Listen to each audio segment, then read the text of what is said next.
मतलूब साहब, बहुत सारे झगड़े तो ऐसे भी होते हैं दुकानदार और किराएदार के आपस में, या घर जिन्होंने लिया होता है किराए पर उनके भी झगड़े शुरू हो जाते हैं। बाद में पता चलता है कि इन्होंने कोई रिटर्न मुआहिदा ही नहीं किया था।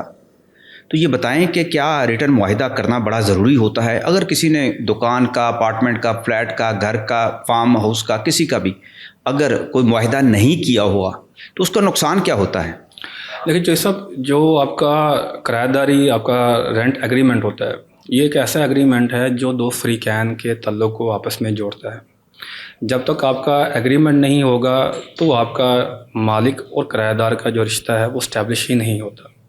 एग्रीमेंट के बेस के ऊपर मामला कल को अगर कोई कानूनी पेचीदगी होती है, आपका किराएदार आपके घर जो रेंटेड जो आपकी प्रॉपर्टी है उसको ख़राब कर देता है, कोई तोड़ फोड़ करता है, या उसको फर्दर किसी और को रेंट आउट कर देता है, कब्ज़ा नहीं छोड़ता, या जो उसने बताया हुआ है कि यहाँ ये कारोबार करेगा और उसकी बजाय कोई ऐसा गैर कानूनी कारोबार करता है। जी बिल्कुल, वो जो चीज़ें उस एग्रीमेंट की शिक में लिखी गई होंगी, शराइत की अगर ख़िलाफ़ वर्जी करता है तो आपके पास ये कानूनी लीगल रेमेडी मौजूद होती है कि आप उस एग्रीमेंट के बिहाफ पर कोर्ट ऑफ लॉ में जाकर उसकी जो वायलेशन हुई है उसकी बना पर आप अपनी रेंटेड प्रॉपर्टी को खाली करवा सकते हैं। अब इसके अंदर मामला ये होते हैं कि हमारे यहाँ बहुत सारे लोगों को ये पता ही नहीं होता कि जो रेंट एग्रीमेंट है उसको बनाना भी है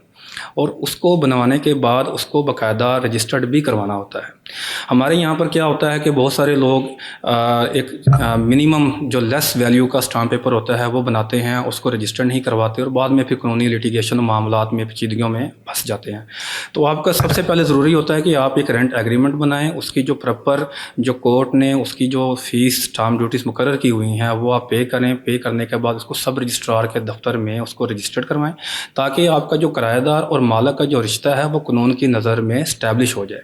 और अगर उसके अंदर कोई वायलेशन होती है, कोई पेचीदगी होती है तो फिर आप इसकी पुलिस रिपोर्ट भी तो करनी पड़ती है। सर, जो उसकी पुलिस रिपोर्ट होती है वो पुलिस ने एक मैकेनिज्म बनाया हुआ है कि उसके अंदर ये होता है कि जब भी आप कोई किराएदार रखते हैं, किसी को किराए पे आप अपनी दुकान, मकान या कोई अपनी परमिसेस आप रेंट आउट करते हैं तो उसका अंदराज आप पुलिस की ऑनलाइन, अब तो ऑनलाइन तरीका इसमें आ गया ना कि आप ऑनलाइन तरीके से इसको वेरीफाई करवाएं और उसका अंदराज करवाएं ताकि पुलिस को ये पता लग सके कि आपकी प्रॉपर्टी पर कौन शख्स रह रहा है, कौन शख्स आपकी प्रॉपर्टी को इस्तेमाल कर रहा है, ताकि जो कोई क्रिमिनल बंदा है, कोई हैबिचुअल ऑफेंडर है या कोई ऐसा शख्स जो स्टेट के ख़िलाफ़ या हीनियस ऑफेंसेस के अंदर इन्वॉल्व है वो आपकी रेंट जो परमिसेस है उसको इस्तेमाल ना करे और उसकी वजह से आपको भी कानूनी मसाइल आपको पैदा ना हो उसके अंदर। कि हमारे यहाँ बहुत सारे लोगों को